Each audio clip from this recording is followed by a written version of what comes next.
Hello and welcome to the Wrestling Skull podcast, and you are listening to the first episode of the 20 back series, starting with the Royal Rumble 1997. I'm your host John Scott, joined as always by my co-host Matt Essex, and we are going back 20 years, Matt, because obviously this year, from the exact same venue, we have the Royal Rumble 2017, of course, on its way. And we thought, what better way to get everybody in the mood for the Royal Rumble? And of course, this is going to be one of 4 20-back series this year. We'll be covering the Royal Rumble, WrestleMania, SummerSlam, and Survivor Series.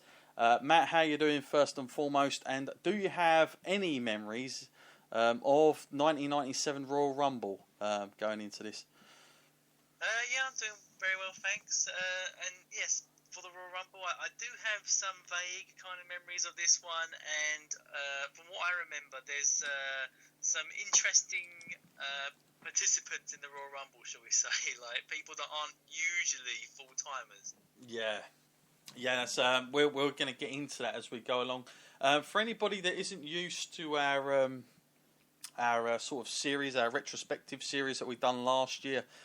This is a good chance to let you guys basically come along for the ride with us. We watch the show live, and you guys can have it on in the background and literally listen to us basically, commentate over the top of it like a little commentary.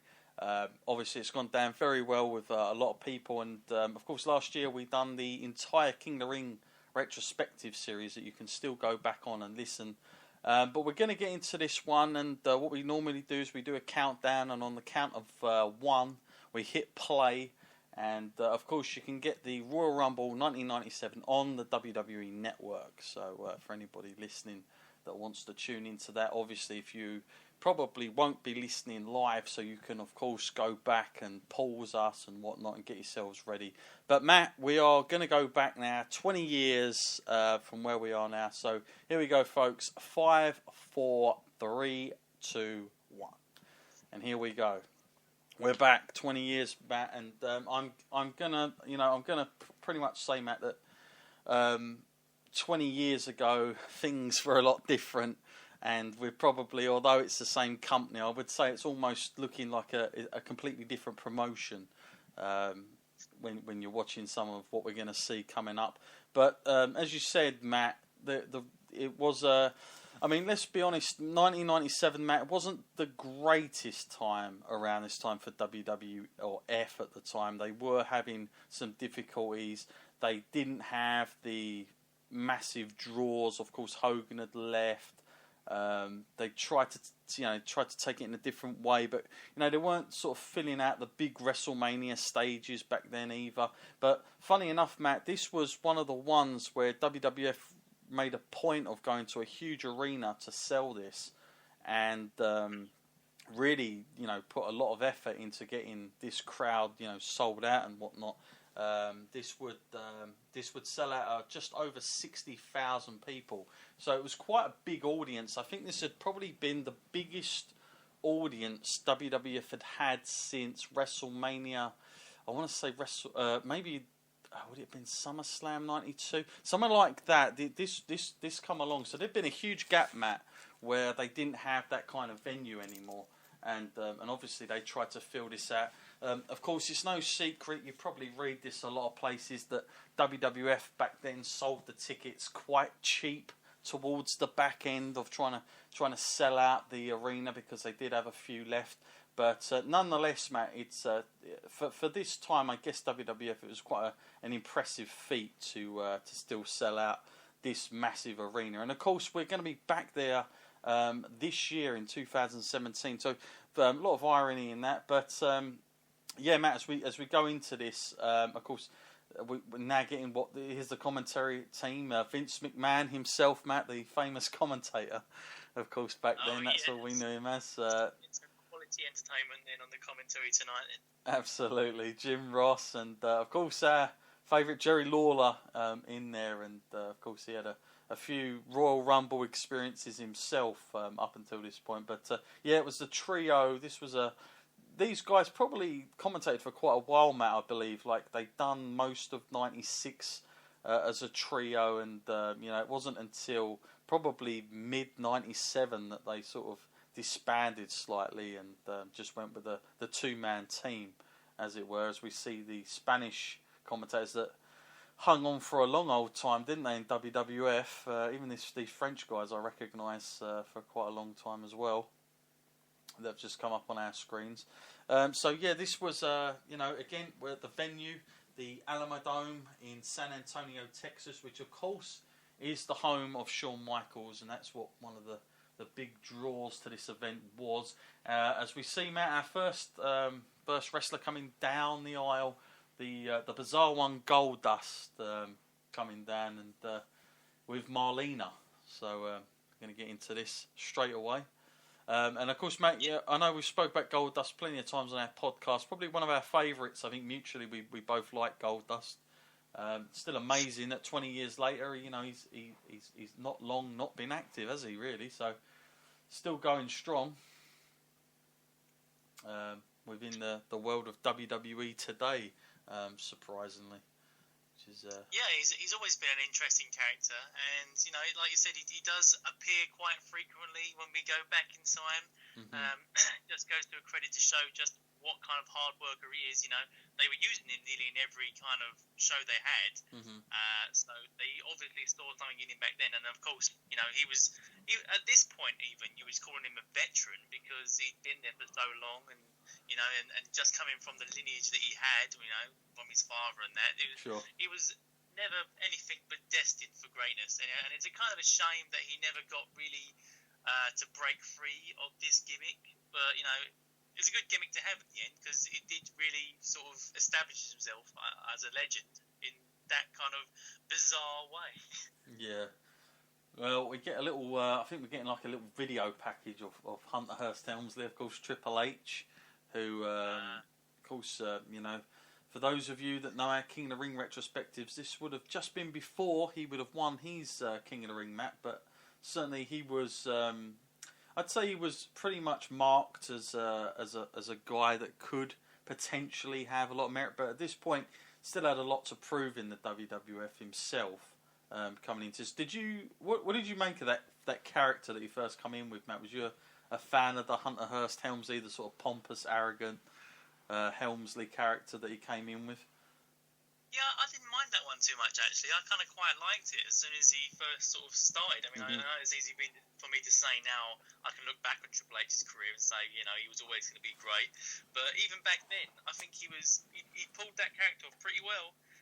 And I didn't really question it too much. At the time, I was kind of young, so I did think, well, he's a posh boy, that's just how he is. But, of course, playing the character, he did it very well. Yeah, of course. What I drew to him earlier was his finisher, the pedigree. Yes. I was always a fan of that, and of course he styled that one. He stayed with it, and it's it's not often that you get a new wrestler in that keeps the same finisher all the way through. Something as unique as that. But he has. Of course, I do remember Goldust and Triple H. Like, they had a lot of bouts back then. They had quite a bit of a rivalry going on. Around this sort of time anyway, between the two. But this itself, obviously the Intercontinental title was with Helmsley at this point, as we see him coming out with a different kind of bodyguard, I guess, to what he would end up with later in the year, of course, China. This being Mr. Hughes, Matt. So we remember him. Yeah. We saw him on one of the other things. What was the other thing? One of the other ones we did when we went back in time, we was looking at him and it was just like, okay. So he's a big guy, but there's really no substance to this guy. He doesn't really have a character about him. Sure.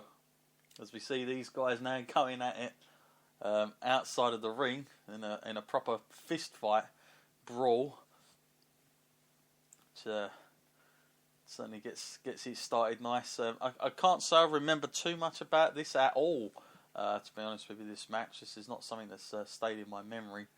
I think often when I've gone back and looked at matches like the Royal Rumble, I usually just go straight to the Rumble. So all of these lead-up kind of things really will not be fresh in my mind at all because, in fact, I'd say a lot of them I've forgotten. So it'd be good to watch more again. So I'm quite looking forward to this event on the whole in general. Yeah, it'll be interesting to see what we get tonight on this on our first 20 back series.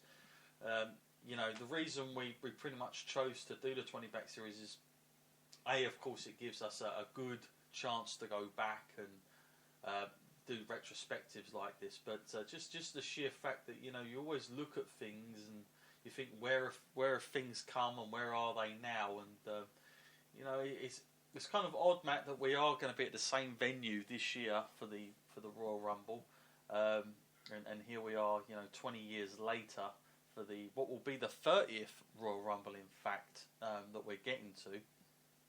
And this, like I say, this is probably out of all the Royal Rumbles. I would imagine. I don't know this for a fact. I probably have to do a little bit of research here whilst we're talking. But I would imagine, Matt, this is probably one of the, if not the biggest audience for a Royal Rumble that we've had for a Royal Rumble, possibly at 60,000. I'm not sure anywhere else has, but I'll have to look at that one up anyway. But I shall do that. As these two are getting on, I have to say, I do remember these guys having matches on Raw in '96. They had some really good chemistry, Goldust and Hunter Hearst Helmsley back then, as that's pretty much coming across so far in this match, I would say, between these two guys. I used to have a VHS tape, Best of Raw '96, and their match was one of them on it. And that's, right. So yeah, I do remember that, but yeah, this one, no, not on this one. Wow, still steps being used. just literally slammed on his back. So I'm guessing that there's no disqualifications then? Yeah, well, it can't be. I love the fact that those steps, they look like they've definitely been used a lot, even before this event. I mean, there's the blue paints just like coming off of it. You can tell that they've... and again, this might have been a time where WWF, they were having a bad time, like financially. They were up against WCW, and it's worth pointing out, Matt, that at this point, WCW had sort of gone off with the NWO by this time. They were already hitting different kind of audience. They were sort of going away from the norm and sort of being quite innovative with newer stuff. Now, of course, that would lead a lot of things to change in WWF, but it was a hard time, Matt, because I guess for us being WWF fans, I do remember looking at WCW and thinking, hang on a minute, it does look a bit more edgier over there. Why are we still having these sort of weird superhero matches against one another when all this cool stuff's going on the other side? But I still stayed with WWF. I still was drawn to it as being like the biggest one, but I could definitely see that they were having problems. Like it certainly come across on the screen that okay, they're not as maybe not as healthy as they once were back in the sort of early 90s. Of course, most of the 80s for WWF. Yeah, and I think at this point as well, like the Attitude Era hadn't really taken off, was it? No. It wasn't like full speed, and it wasn't like as edgy. But I think, credit to Goldust, his character was one of the first kind of like real testers, like dipping their toe in the water of the Attitude Era, because he's really one of the pioneers to come off with that kind of gimmick, which is really quite creepy and also quite, like in some circumstances, a bit risky to actually have. Especially when they were like stripping him down, wearing women's underwear. It's kind of the things that you would try and avoid putting on TV and try and steer your kids away from seeing, perhaps. Yeah, absolutely.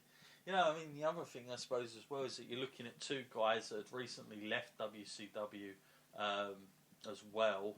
Weren't really going anywhere, and kind of a credit to WWF. They certainly saw these guys, Matt, with potential and thought we could make something of these guys, where WCW were sort of, had by this point pretty much other than Scott Hall and Kevin Nash, had pretty much taken guys that had made it in WWF and they were just like stockpiling main eventers, whereas the WWF took a different approach and wanted to try and make completely new talent. But the sacrifice they had to make, Matt, was having a good couple of years, I would say, of sort of just trying to get them over. That was the problem.